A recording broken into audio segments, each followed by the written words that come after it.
চাচা দেখতেছে আমার ভাতিজা আমার সমস্ত কিছু দেখাশোনা করে, তার বাপ আব্বা নাই, তার মা নাই, দুনিয়াতে বেঁচে। তাহলে এখন আমি তার জন্য কিছু সম্পদ করি। আব্দুল্লাহ জুলবাজাদাইন তার জন্য তার চাচা কিছু জমি লিখে দিয়েছে। আব্দুল্লাহ জুলবাজাদাইন তার জন্য তার চাচা কিছু উট দিয়েছে, কিছু দুম্বা দিয়েছে, তাকে স্বাবলম্বী করেছে। আব্দুল্লাহ জুলবাজাদাইন যখন যুবক হয়েছে, তার কানের মধ্যে যখন সুঘেরান আসলো, কালিমার সুঘেরান, যখন সে জানতে পারল যে রাসূল সাল্লাল্লাহু আলাইহি ওয়াসাল্লাম মক্কা থেকে তিনি মদিনায় এসেছেন কালিমার দাওয়াত দেওয়ার জন্য, আমাদের মতো যুবক মানুষ আব্দুল্লাহ জুলবাজাদাইন সে চিন্তা করলো, হায় হায়, রাসূল সাল্লাল্লাহু আলাইহি ওয়াসাল্লাম মক্কা থেকে মদিনায় এসেছেন দাওয়াত দেওয়ার জন্য, কালিমার দাওয়াত দেওয়ার জন্য, তাহলে আমি কেন বসে থাকি, কালিমার দাওয়াত দেব না? আব্দুল্লাহ জুলবাজাদাইন মনে মনে চিন্তা করলো, যত কষ্ট হোক না কেন আমি রাসূল সাল্লাল্লাহু আলাইহি ওয়াসাল্লামের হাতে হাত থেকে কালিমা গ্রহণ করব। সে মনে মনে চিন্তা করলো, আস্তে আস্তে চিন্তা করলো, আমার চাচা আগে ইসলাম গ্রহণ করবে, আমার চাচাকে দেখে দেখে আমি ইসলাম গ্রহণ করব। এই চিন্তা করলো ভাতিজা, আমার চাচা আগে ইসলাম গ্রহণ করবে, তাকে দেখে আমি ইসলাম গ্রহণ করব। এই চিন্তা করলো ভাতিজা।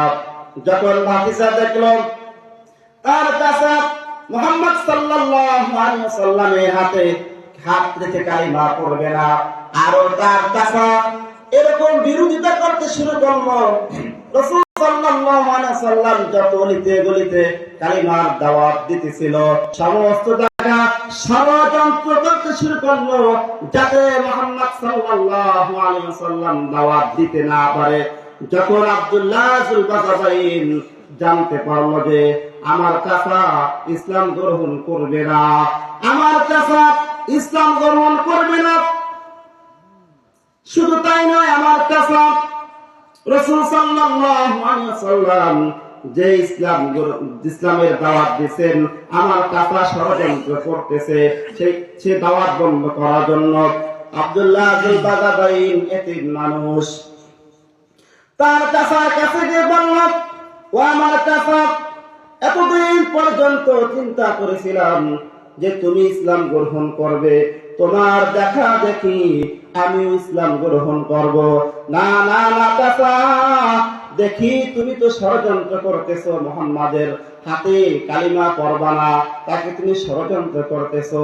তো আমার চাচা, আমি তোমার সামনে দাঁড়াইয়া আমি কালিমার ঘোষণা করে দিলাম, আশহাদু আল্লা ইলাহা ইল্লাল্লাহু ওয়াহদাহু লা শারীকা লাহু ওয়া আশহাদু আন্না মুহাম্মাদান আবদুহু ওয়া রাসূলুহু।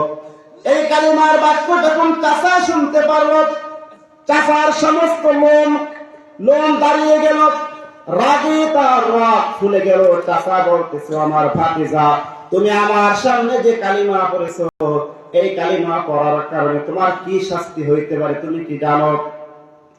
তোমার কি শাস্তি হইতে পারে তুমি কি জানো? আব্দুল্লাহ জুলবাজাদাইন বলতেছে, না না, আমার কি শাস্তি হইতে পারে তা আমি জানি না।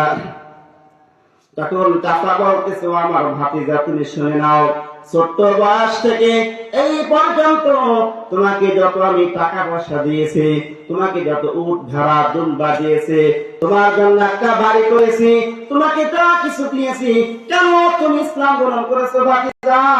এখনই এই মুহূর্তে আমার সমস্ত কিছু তুমি আমাকে ফেরত দিয়ে দাও।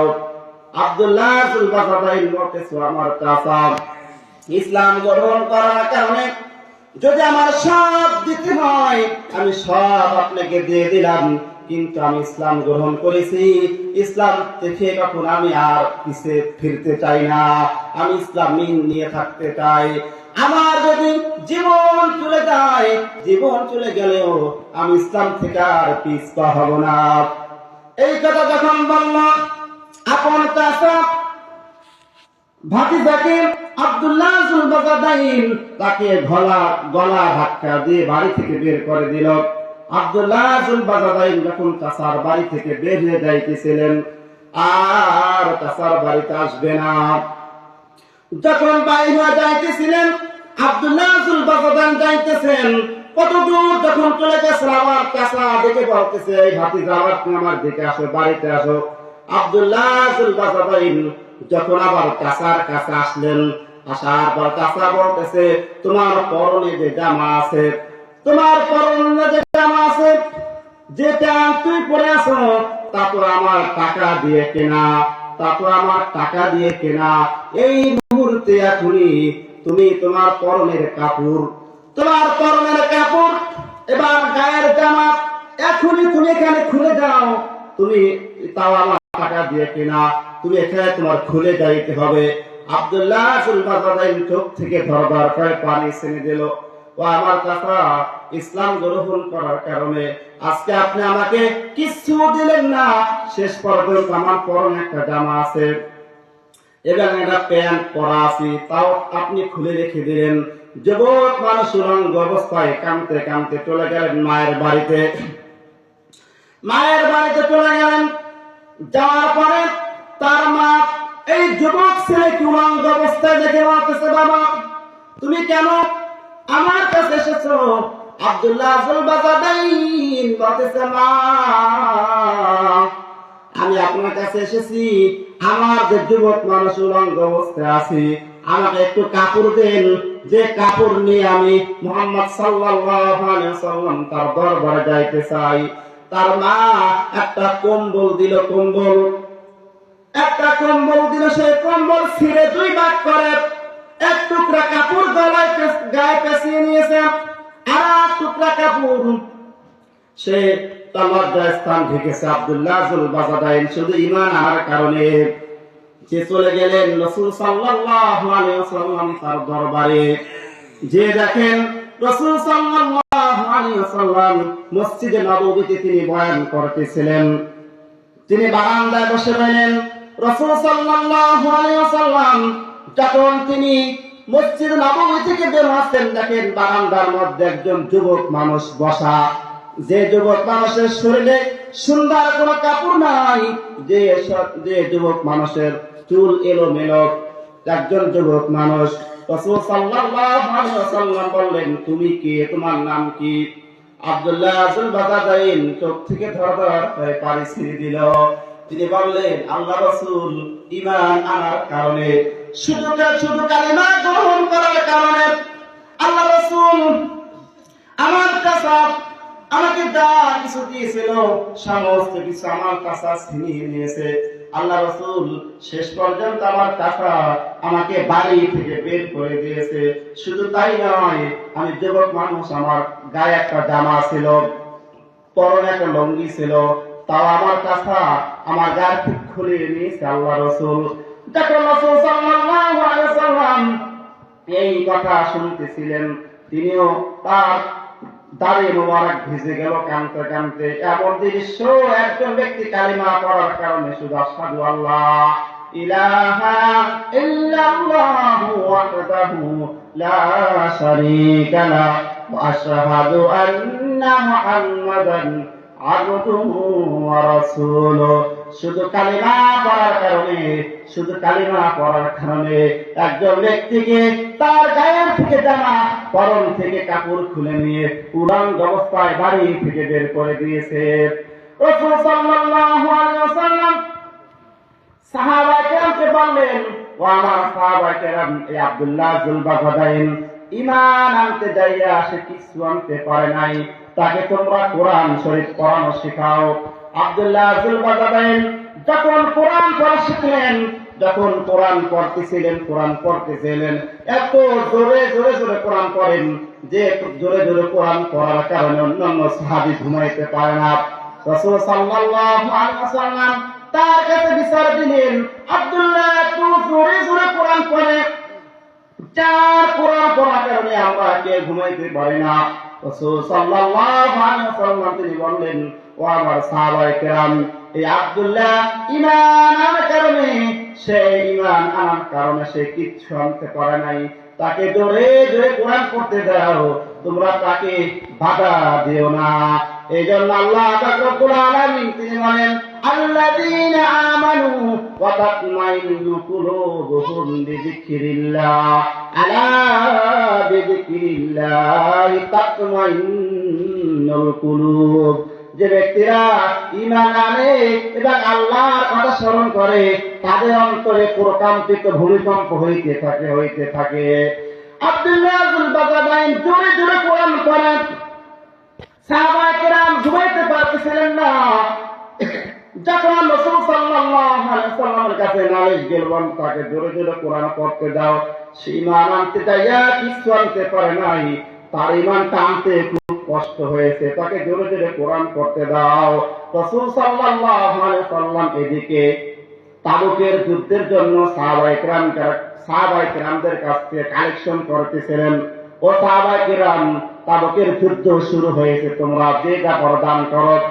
আব্দুল্লাহ ইবনে বাজাবাইন বলতে আল্লাহ রাসূল সমস্ত সাহাবায়ে কেরাম আপনাকে যা কিছু দান করে দিয়েছিলেন আল্লাহ রাসূল, আমি আব্দুল্লাহ ইবনে বাজাবাইন এমন একজন ব্যক্তি আমার দেওয়ার কিচ্ছু নাই আল্লাহ রাসূল, আপনি দোয়া করে দিন আপনি যেন শহীদ হইতে পারি। রাসূল সাল্লাল্লাহু আলাইহি ওয়াসাল্লাম তিনি বলেন আব্দুল্লাহ, আমি তোমার রক্তকে কাফেরদের জন্য হারাম করে দিলাম। রাসূল সাল্লাল্লাহু আলাইহি ওয়াসাল্লাম চলে গেলেন তাবুকের যুদ্ধে যাওয়ার পর তিনি শুনতে পেলেন আব্দুল্লাহ ইবনে বাজাবাইন তিনি ইন্তেকাল করেছেন। রাসূল সাল্লাল্লাহু আলাইহি ওয়াসাল্লাম তিনি বললেন, আমার সাহাবায়ে কেরাম তোমরা কবর খনন করো, আব্দুল্লাহ ইবনে বাজাবাইনের জন্য তোমরা কবর খনন করো। রাসূল সাল্লাল্লাহু আলাইহি ওয়াসাল্লাম তিনি আব্দুল্লাহর কবরের ভিতরে নামলেন। দুইজন সাহাবী আব্দুল্লাহ ইবনে বাজাবাইন তার লাশ নিয়ে আসতেছে। রাসূল সাল্লাল্লাহু আলাইহি ওয়াসাল্লাম বললেন, হে দুইজন ব্যক্তি, তোমরা যে আব্দুল্লাহ ইবনে বাজাবাইন তার লাশ নিয়ে তোমরা আসতেছো, আস্তে আস্তে আমার সাহাবীর মরা দেহ তুমি ধরো যাতে সে কষ্ট না পায়। একজন ব্যক্তি ওই কবরের নিকটে দাঁড়িয়ে বাতি নিয়ে দাঁড়িয়েছিলেন। রাসূল সাল্লাল্লাহু আলাইহি ওয়াসাল্লাম আব্দুল্লাহ ইবনে বাজাবাইন তাকে দাফন করে তিনি রব্বুল আলামিন তার কাছে দোয়া করলেন, রব্বুল আলামিন সকাল থেকে সন্ধ্যা পর্যন্ত আমি এই সাহাবীর উপর আমি রাজি ছিলাম, এই সাহাবীর উপর আমি খুশি ছিলাম। রব্বুল আলামিন তুমিও আমার এই সাহাবীর উপর তুমি রাজি খুশি হয়ে যাও। শুধু ঈমান আনার কারণে একজন সাহাবী শুধু ঈমান আনার কারণে তাকে তার আপন চাচা বাড়ি থেকে বের করে দিয়েছে, উলঙ্গ অবস্থা বের করে দিয়েছে। আমরা কত সৌভাগ্যবান। এখন থেকে যদি ফজর পর্যন্ত আপনি কালিমা শাহাদাত কালিমা তাইয়্যিবা পাঠ করেন, কেউ আপনাকে নিষেধ করবে না, কেউ পড়া ধাক্কা দিয়ে বের করে দেবে না। কিন্তু ওই যুগে এরকম ছিল, আমা নাকামু মিনহুম ইল্লা আইয়ুমিনু বিল্লাহিল আজিজিল হামিদ, শুধু ঈমান আনার কারণে তাদেরকে নির্যাতন করা হতো, আর কিছু না।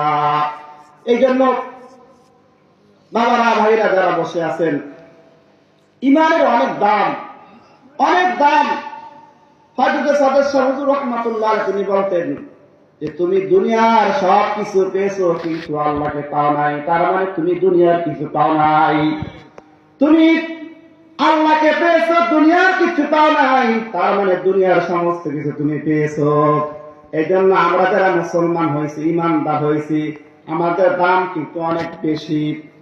ওই দেখেন আমেরিকার প্রেসিডেন্ট, ওই দেখেন টাকাওয়ালা, ওই দেখেন ক্ষমতাওয়ালা, তার থেকে কিন্তু আমরা ধনী ব্যক্তি।